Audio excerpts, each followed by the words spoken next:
La version 3.4 des extensions VMSUP évolue beaucoup, c'est notamment le cas de l'outil mise en page. Je vais y consacrer 2 tutos. Le premier sur ces différents menus de mise en page. Comme exemple, on va faire un caisson. Je lance l'outil caisson. On va prendre un caisson haut. L'épaisseur du matériau, on va le prendre à 18. Le caisson sera non débouchant. On va le mettre en mélaminé. Une seule étagère. Je génère mon caisson. Mon caisson est en place. Je sors de l'outil caisson. On va faire un assemblage rapide en posant des minifixes. Assemblage. Excentrique. On va mettre des RA25. Je vais prendre la partie haute, indiquer un endroit, taper 60 pour mettre mon minifixe à 60. Je valide. Étoile 2. Je valide. Les minifixes sont mis au fond et également sur le bas du caisson, comme haut et bas sont identiques. Je quitte ce plugin là et je vais juste mettre un petit taquet. Je lance le plugin quincaillerie, je vais dans le répertoire hardware, je vais sélectionner les taquets, un taquet ici simple. Je vais mettre mon taquet à cet endroit là, je vais le mettre à 37 ici. J'indique cet endroit là, j'appuie sur la flèche du bas pour me fixer sous l'étagère, j'indique la partie arrière ici, la flèche du bas pour me fixer sur l'étagère et je clique. J'ai mis en place mes 4 taquets, je peux sortir de mon plugin. Je vais rajouter une porte avec l'outil trace-pièce, porte. Ma porte fera 18, elle sera en mélaminé, je clique le mélaminé, j'indique un premier endroit ici, un deuxième endroit là, j'étends un petit peu, la porte prend automatiquement l'épaisseur 18, je quitte le plugin. Je vais poser des charnières, je vais d'abord masquer ma porte, il s'agit d'un groupe et ces 2 montants sont identiques, je vais cliquer l'un de ces montants et le rendre unique de manière à pouvoir poser des charnières et des embases simplement sur ce côté là. Je relance le plugin quincaillerie. Je sélectionne ma charnière et mon embase ici, que voici. Je vais me mettre vers cet endroit-là, taper 80, valider, étoile 2, valider. Mes embases sont mises en place, je quitte le plugin, je vais faire édition, révéler tout, ma porte revient, et si je regarde en la bougeant, les charnières se sont mises en place également. CTRL Z pour annuler le déplacement, on a notre caisson et on va pouvoir faire sa mise en page. Regardons d'abord le premier menu, ajout d'une ou 2 scènes. Elle fonctionne de 2 façons différentes. Soit j'ai sélectionné un ensemble d'entités et que je lance la commande, toutes les entités sélectionnées vont générer des scènes. C'est le cas des côtés, du haut et du bas, c'est-à-dire tout le groupe a été mis en page. Je supprime toutes les scènes ici et je vais relancer la commande simplement en sélectionnant ma porte qui ne fait pas partie du groupe. Je lance l'ajout et seule la porte est mise en place. Je détruis l'ensemble des scènes. Seconde façon de procéder, je n'ai pas fait de sélection. Je lance la commande et à partir de ce moment-là, je peux sélectionner des composants un à un. Je vais par exemple sélectionner le côté et la porte. Le côté fait partie d'un groupe. Clic droit souris, faire la mise en page. J'ai mon côté et ma porte qui se sont mises en page. Je détruis les scènes. Je relance la commande sans avoir sélectionné aucune entité. Si je survole un élément, je peux sélectionner cet élément-là. Si par contre j'appuie sur la touche CTRL, je vais sélectionner tous les éléments auxquels ce montant par exemple participe, c'est-à-dire tout le groupe. je sélectionne tout le groupe, je vais pouvoir ajouter la porte, et si je désactive la fonction contrôle, je peux enlever certains éléments du groupe très facilement. Et ensuite, une fois que ma sélection est terminée, clic droit souris, faire la mise en page, et seuls les éléments qui ont été sélectionnés sont mis en page. Donc deux façons de procéder, soit on a fait une sélection avant et on lance la commande, soit on n'a pas de sélection, on lance la commande et on sélectionne les éléments qu'on souhaite mettre en page, puis un clic droit souris, faire la mise en page. Je repars de mon caisson et je vais faire la mise en page simplement de la porte, je sélectionne la porte, je fais la mise en page. J'ai affiché ma fenêtre, ma palette par défaut, je vois deux composants qui apparaissent et des groupes.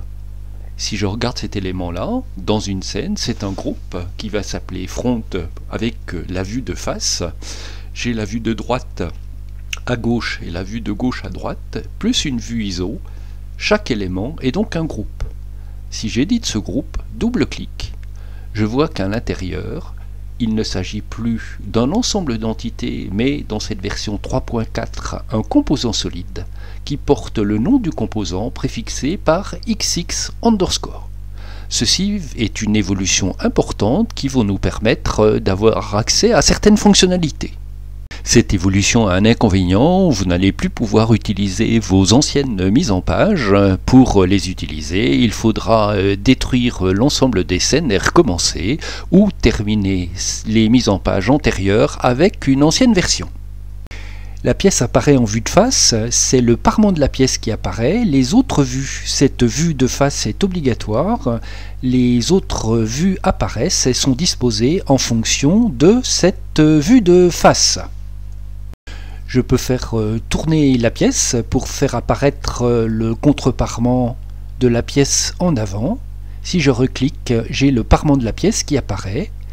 L'autre icône nous permet de faire tourner la pièce de 90 degrés pour choisir éventuellement le meilleur point de vue, qui n'est sans doute pas celui-là, mais peut-être la pièce en contre-parement. Il y a également la possibilité d'avoir la vue symétrique de la pièce. C'est une symétrie par rapport à un plan parallèle au parement et contre-parement de la pièce. Ensuite, deux autres icônes. On peut supprimer une scène ou supprimer l'ensemble des scènes. Si je supprime une scène et qu'elle est toute seule, la vue initiale va également disparaître. Il n'y a plus de vue initiale. Le pictogramme suivant est pour écarter les vues entre elles. Ici j'ai 25 mm d'écartement. Si je tape 75 et que je valide, on voit que la mise en page s'aère et la distance entre les différentes vues est de 75 mm. Je peux repasser à 25 mm. Voici qui est fait. Je consacrerai un tuto complet aux cartouches car c'est relativement nouveau et un peu plus complet qu'avant. Et je peux mettre à l'échelle une vue. Par exemple, je vais prendre ces deux vues-là et décider de les changer d'échelle. Pour l'instant, elles sont à l'échelle 1. Je vais les mettre à l'échelle 1,5. Je valide. J'ai donc une vue ici à l'échelle 1,5 et l'autre ici à l'échelle 1,5 également. Si je reclique celle-ci, je peux lui demander de passer à l'échelle 2. Elle sera donc 2 fois plus grande. Je peux naturellement bouger cette vue. Ce qui est important de savoir, ça sera utile pour des détails, c'est que si je prends l'outil cotation et que je demande de coter cette arête-là, j'ai bien 500, qui est la taille, la largeur de ma porte, et j'ai 500 aussi ici. Même si la vue est plus grande, les cotations donneront l'exacte dimension de la pièce. En même temps que le cartouche, on regardera dans un tuto spécifique l'ajustement du cartouche, des vues dans le cartouche. Je peux rajouter des vues.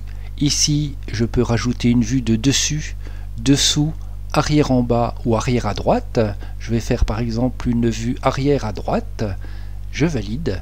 Cette vue arrière apparaît. Donc j'ai donc le parement de la pièce et le contre-parement de la pièce qui apparaissent ici. Si je souhaite supprimer une vue, il suffit de la sélectionner et d'activer la touche supprimer. Je peux supprimer par exemple la vue de gauche ici, je la supprime pour ne garder que ces trois vues-ci. Je suis passé sur la mise en page du côté qui porte les embases. Le parement de la pièce, je vais mettre le contre-parement simplement en faisant donc une rotation. J'ai ici donc les différents percements et j'ai une nouvelle fonctionnalité ici qui s'appelle empreinte et qui, lorsqu'elle est cliquée, va me faire apparaître la trace des quincailleries qui sont portées par cette face ou cette contreface. Ici en quincaillerie on voit les embases et les taquets et en même temps les pièces adjacentes. Donc j'ai notamment cette étagère qui est contre ce montant. Je vois la même chose sur la vue ISO. Si je veux supprimer ces empreintes, j'ai le petit picto ici qui me permet de supprimer les empreintes. Je clique, les empreintes peuvent disparaître. Si je les fais sur plusieurs scènes, il va me le faire sur toutes les scènes. Ici, je vais faire juste sur cette scène-ci. Les empreintes des quincailleries et des pièces adjacentes ont disparu. Je suis revenu sur la vue initiale, supposons qu'il y ait des modifications à faire. Je fais ces modifications en ayant masqué un élément. Je clique sur révéler tout et malheureusement toutes les autres scènes apparaissent. Et dans ces cas-là, il suffit simplement d'appuyer sur la commande nettoyage qui va remettre à jour l'ensemble des vues.